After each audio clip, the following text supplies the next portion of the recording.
Hello बच्चों, कैसे हैं आप सब लोग। इस वीडियो में हम सीखेंगे question number 10 page number 120 of NPO class 12 HSC.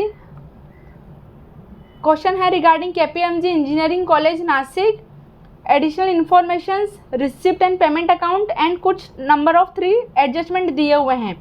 Prepare करना है income expenditure account and balance sheet for the year ending 31 March 2019। ठीक है, देखो बच्चा, जब भी इस तरीके का क्वेश्चन आता है ना, तो क्वेश्चन को देख के कुछ घबराना नहीं है। ठीक है, कि क्वेश्चन एडिशनल इन्फॉर्मेशन यहाँ पे कुछ बैलेंस है वो मिसिंग है, तो कैसे करेंगे। ठीक है, जैसे हमेशा से हम क्वेश्चन करते आ रहे हैं उसी तरीके से जो भी एडिशनल इन्फॉर्मेशन है, एडजस्टमेंट है, उन सबको मार्किंग करना है, उन सबको नंबरिंग दे देना है, उन सबको एकदम लास्ट में करना है। जो विदाउट एडजस्टमेंट वाले ट्रांजैक्शंस हैं उन सबको फटाफट ट्रांसफ़र कर देना है इनकम एक्सपेंडिचर में और बैलेंस शीट में। ठीक है, और ये जो बैलेंसिंग फिगर है ना, वो ऑटोमेटिकली अगर आप देखोगे जैसे जैसे आप क्वेश्चन सॉल्व करोगे ना, ऑटोमेटिकली आपको आता जाएगा।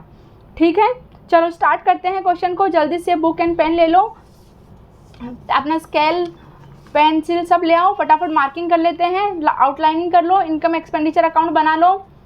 ऊपर लिखना है in the books of KPMG engineering college Nashik, debit side, credit side, debit side में expenditure, inner column outer column, credit side में income, inner column outer column, और ये रुपये का सिंबल लगाना।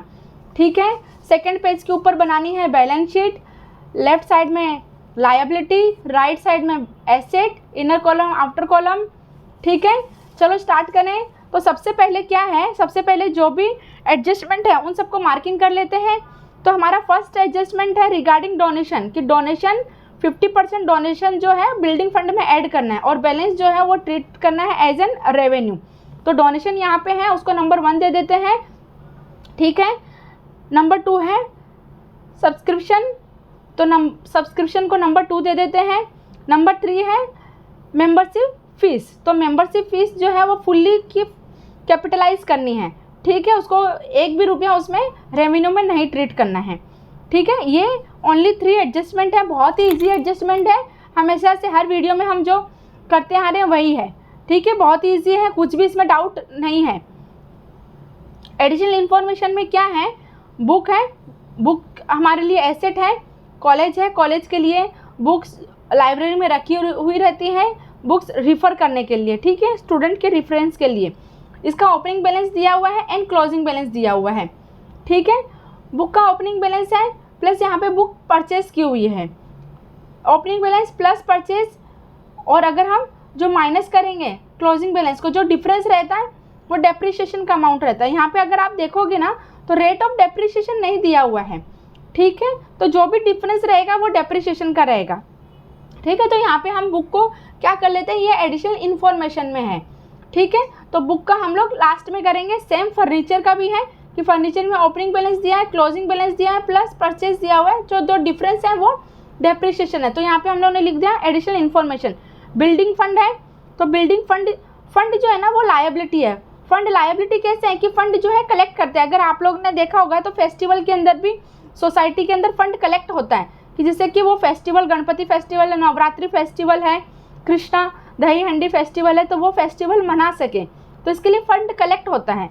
ठीक है, एंड फॉर फंड का कलेक्शंस का अमाउंट प्लस जो भी एक्सपेंडिचर हुआ उसका इन्फॉर्मेशन देना पड़ता है सोसाइटी में। तो फंड जो है ना वो कुछ इनकम नहीं है, वो लायबिलिटी है, किसी पर्पस के लिए वो फंड कलेक्ट किया हुआ है। तो यहाँ पे बिल्डिंग फंड मतलब क्या होता है, ये जो भी फंड है वो बिल्डिंग के लिए, बिल्डिंग केपीएमजी इंजीनियरिंग कॉलेज है, कॉलेज अगर कॉलेज की बिल्डिंग को अगर रिनोवेट करना होगा तो ये बिल्डिंग फंड में से पैसा निकलेगा। ठीक है, तो ये जो भी 10 लाख रुपीज़ है प्लस या जो भी इसमें कुछ भी ऐड होगा तो only and only building fund के लिए ही, बिल्डिंग रिनोवेट करने के लिए, उसके रिपेयर्स करने के लिए, उसको मेंटेन करने के लिए ही वो यूज़ होगा। ठीक है, फिक्स डिपॉजिट दिया हुआ है, फिक्स डिपॉजिट मतलब ये एफडी है, तो एफडी 9,10,000 है, प्लस और भी एफडी यहाँ पे परचेज की हुई है। तो एफडी जो है वो एडिशनल इन्फॉर्मेशंस में है, तो उसको हम भी बाद में करेंगे। कैपिटल फंड है, इसका ओपनिंग बैलेंस दिया हुआ है, तो कैपिटल फंड में ओपनिंग बैलेंस में कुछ भी सरप्लस या डेफिसिट होगी वो प्लस माइनस होगा, या कुछ भी उसमें कैपिटलाइज किया होगा तो वो प्लस होगा, उसके बाद में उसका क्लोजिंग बैलेंस निकलेगा। तो ये तो हर क्वेश्चन में, हर जो भी क्वेश्चन रहता है उसके अंदर क्लोजिंग बैलेंस निकल ही जाएगा। ठीक है, अभी हम स्टार्ट करते हैं। मार्किंग हम लोग ने कर ली है, हमारा इनकम एक्सपेंडिचर अकाउंट और बैलेंस शीट हमने पहले से ही बना लिया है। ठीक है, स्केल ले लेते हैं हम। चलो स्टार्ट करते हैं। Salary to teaching staff, salary दी हुई है स्टाफ मेंबर्स को, कुछ भी एडजस्टमेंट नहीं है, 11,70,000। ठीक है, लिख लिया आपने। एक्सपेंडिचर की साइड में to salary to teaching staff 11,70,000। Electricity charges हैं, to electricity charges, electricity bill pay किया हुआ है 55,000 का। ठीक है, एक्सपेंडिचर की साइड में बुक्स जो है उसके ऊपर एडिशनल इन्फॉर्मेशन है, उसको हम बाद में देखेंगे। बुक्स एंड फर्नीचर हमारे लिए एसेट है, बाद में देखेंगे इसको भी। स्टेशनरी परचेज की हुई है, स्टेशनरी ये पेन, पेंसिल, स्केल, जो भी स्टेशनरी के आइटम्स हैं। ठीक है, 21,850 एक्सपेंडिचर है टू स्टेशनरी। एक्सपेंडिचर की साइड में फिक्स डिपॉजिट है, उसके ऊपर भी एडिशनल इन्फॉर्मेशन है, हम बाद में देखेंगे। ठीक है, balance carry down, balance carry down किस चीज़ का है? देखो ये रिसिप्ट एंड पेमेंट अकाउंट क्या है? कैश एंड बैंक अकाउंट ही होता है। कैश का ओपनिंग बैलेंस दिया हुआ है प्लस ये रिसिप्ट दी हुई, तो ओपनिंग बैलेंस प्लस रिसिप्ट, तो टोटल 24,25,500 टोटल अवेलेबल था। टोटल अवेलेबल है कैश बैलेंस, उसमें से ये पूरा एक्सपेंडिचर किया हुआ। देखो ये पूरा एक्सपेंस किया हुआ है कि जो भी एक्सपेंस पेमेंट किया हुआ है, एसेट परचेज की हुई है, फिक्स डिपॉजिट इन्वेस्टमेंट परचेज किया हुआ है, तो ये पूरा सब माइनस करने के बाद में ये जो भी बैलेंस बचा हुआ है तो वो क्या हो गया? क्लोजिंग बैलेंस हो गया। कैश इन हैंड है और कैश एट बैंक, जो कि क्या होगा? एसेट होगा, प्रॉपर्टी है कि ये पैसा जो है हम फ्यूचर में नेक्स्ट ईयर में यूज़ कर सकते हैं। ठीक है, तो एसेट साइड में cash in hand and cash at bank, clear हो गया। ठीक है, तो अगर हम देखेंगे तो पेमेंट साइड है वो पूरा कंप्लीट हो गया है। जो भी एडिशनल इन्फॉर्मेशन के regarding books, furnitures and fix deposit है वो हम लास्ट में देखेंगे। वैसे ही हम ले लेते हैं रिसिप्ट साइड में। तो रिसिप्ट साइड में ओपनिंग बैलेंस है कैश का, वो हम नहीं देखेंगे, उसका कोई एडजस्टमेंट नहीं है, उसका कुछ भी ट्रांसफ़र भी नहीं करेंगे। इंटरेस्ट है, इनकम है, इंटरेस्ट के रिगार्डिंग कुछ भी एडिशनल इन्फॉर्मेशन नहीं है, कोई भी एडजस्टमेंट नहीं है, तो ये ट्रीट करना है एज एन इनकम। तो इनकम एक्सपेंडिचर अकाउंट में क्रेडिट साइड बाय इनकम 55,000। समझ में आ रहा है बच्चों? सबको अच्छे से समझ में आ रहा है ना? कुछ भी नहीं समझ में आ रहा है तो प्लीज़ आप कमेंट करके बताना कि कौन सा क्या डाउट है आपको, कौन से टॉपिक पे, कौन से ट्रांजेक्शन्स में कुछ डाउट है तो प्लीज़ बताना। सब्सक्रिप्शन एडजस्टमेंट है, लाइफ मेंबरशिप फीस एडजस्टमेंट है, डोनेशन में एडजस्टमेंट है। ट्यूशन फीस 12,30,000, 12,30,000 ट्यूशन फीस, कोई भी एडजस्टमेंट नहीं है इसमें। ठीक है, आउटर कॉलम में लिखेंगे by tuition fee 12,30,000। Term fee है 2,08,000, तो बाय टर्म फीस 2,08,000, कोई भी एडजस्टमेंट नहीं है, सीधा आउटर कॉलम में लिखेंगे। सन्ड्री रिसिप्ट 8,000 रुपीज़, तो sundry receipt 8,000 rupees. Admission fees revenue treat करना है, एडमिशन फीस को कुछ भी कैपिटलाइज नहीं करना है, तो 60,000 सीधा आउटर कॉलम में रेवेन्यू। ठीक है, receipt side and payment side पूरा कंप्लीट हो गया है। अभी हम स्टार्ट करेंगे एडिशनल इन्फॉर्मेशंस एंड जो भी एडजस्टमेंट है वो सब। ठीक है, तो सबसे पहले हम एडिशनल इन्फॉर्मेशंस ले लेते हैं। स्टार्ट करते हैं बुक का। तो बुक्स में ओपनिंग बैलेंस दिया हुआ है, बुक्स में जो है ओपनिंग बैलेंस दिया हुआ है। ठीक है, तो यहाँ पे हम एसेट साइड में बुक, ये ओपनिंग बैलेंस है बुक का।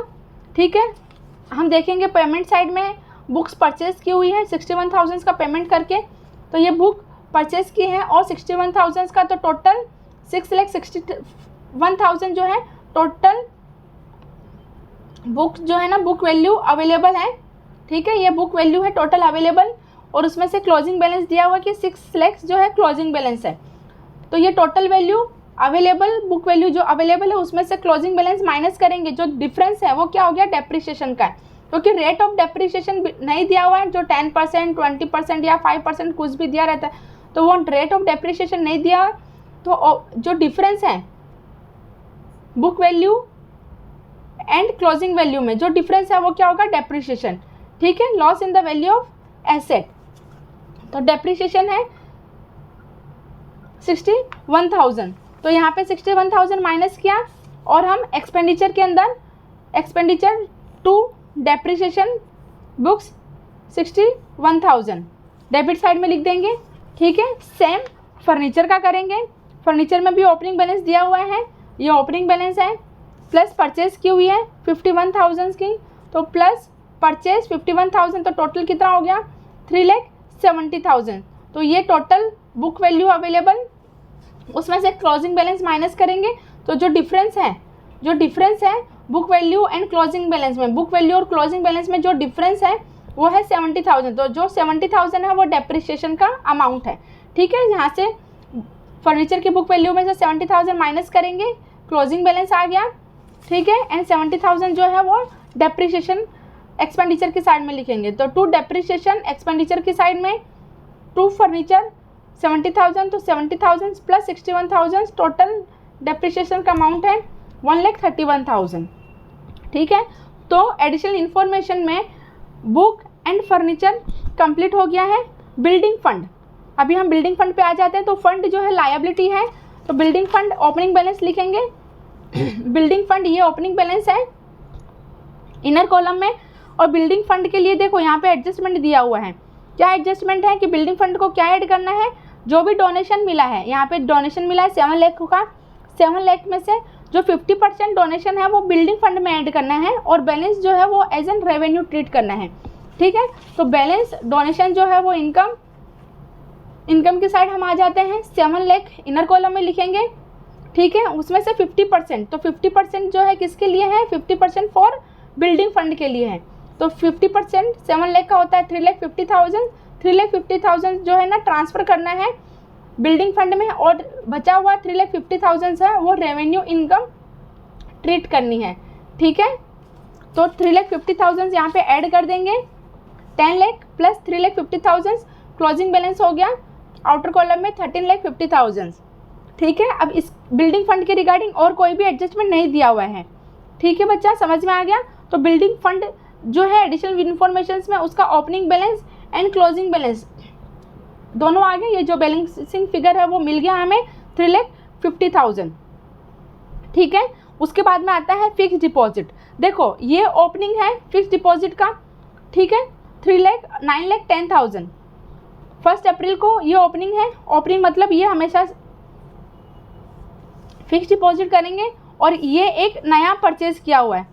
लास्ट डे अकाउंटिंग ईयर का जो लास्ट डे है 31 मार्च 2019, उसके ऊपर 8,50,000 का और न्यू परचेज किया हुआ है। तो ये 9,10,000 ये ओल्ड है, 8,50,000 न्यू है, ये ओल्ड है और ये न्यू है। ओल्ड एंड न्यू मतलब ये सिर्फ आप लोग को इन्फॉर्मेशन आपको ध्यान में रखने के लिए बोला हुआ है, ऐसा कुछ आप जरूर नहीं है ये सब चीज़ें लिखो। ठीक है, तो टोटल हो जाता है फिक्स डिपॉजिट का टोटल अमाउंट है 17,60,000। ठीक है, इसमें और भी इंटरेस्ट के रिगार्डिंग कुछ भी इंफॉर्मेशन नहीं दी हुई है फिक्स डिपॉजिट में। ओपनिंग बैलेंस क्लोजिंग बैलेंस मिल गया। ठीक है, 17,60,000 क्लोजिंग बैलेंस मिल गया। कैपिटल फंड है, ये ओपनिंग बैलेंस है, तो ओपनिंग बैलेंस का यहाँ पे ऐड कर, यहाँ पे इनर कॉलम में लिख देंगे कैपिटल फंड 9,47,400। और अब इसमें देखेंगे क्या सरप्लस है या कुछ कैपिटलाइजेशन कुछ करना है क्या।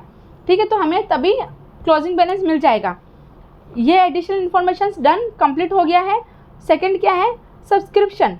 तो सब्सक्रिप्शन जो है हमारे लिए 28,300 है, ये ऑलरेडी मिल चुका है, ये ऑलरेडी उसका रिसीव्ड हो चुका है। देखो रिसिप्ट साइड लिखा हुआ है, रिसिप्ट साइड लिखा हुआ है 28,300 ऑलरेडी रिसीव्ड हो गया है। ठीक है, यहाँ पे दिया हुआ है कि आउटस्टैंडिंग है, ये जो 5,30,000 है वो करंट ईयर का ही है, ये जो करंट ईयर का ही है, लेकिन ये अभी तक मिला नहीं है। ठीक है, तो करंट ईयर की इनकम में इसको ऐड करना होगा 28,300 प्लस 5,300 करेंगे तो 33,600। ठीक है, और ये जो अमाउंट क्या है वो आउटस्टैंडिंग है। आउटस्टैंडिंग मतलब ये हमें मिलना पेंडिंग है, ये रिसीवेबल है हमारे लिए। सब्सक्रिप्शन इनकम जो है वो रिसीवेबल है। ठीक है, तो ये हमें मिलेगा बाद में, इसके लिए हमारे लिए क्या हो गया, ये एसेट हो गई 5,0300। ठीक है बच्चा, समझ में आ गया। एडजस्टमेंट नंबर 2 फिनिश हो गया। लाइफ मेंबरशिप फीस कैपिटलाइज करना है, तो ये लाइफ मेंबरशिप फीस जो है ना वो पूरा 25,000 कैपिटलाइज करना है। तो कैपिटल फंड को ऐड करेंगे, कैपिटलाइज मतलब कैपिटल फंड को ऐड करेंगे, तो मेंबरशिप फीस 25,000 यहाँ पे सीधा ट्रांसफ़र कर दिया कैपिटल फंड में, कैपिटल फंड को ऐड कर दिया है 25,000। ठीक है, तो ये जो थर्ड एडजस्टमेंट है वो भी कंप्लीट हो गया है।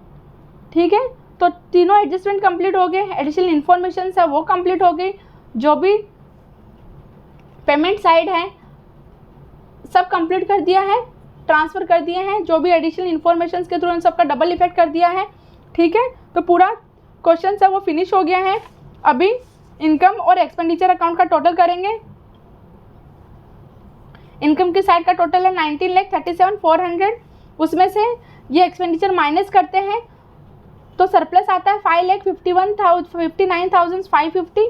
ये एक्सेस है, क्रेडिट साइड जो है वो ग्रेटर है डेबिट साइड के, तो इनकम जो है वो एक्सेस है एक्सपेंडिचर्स के, तो excess of income over expenditure ये आपको लिखना है, प्लीज़ भूलना मत।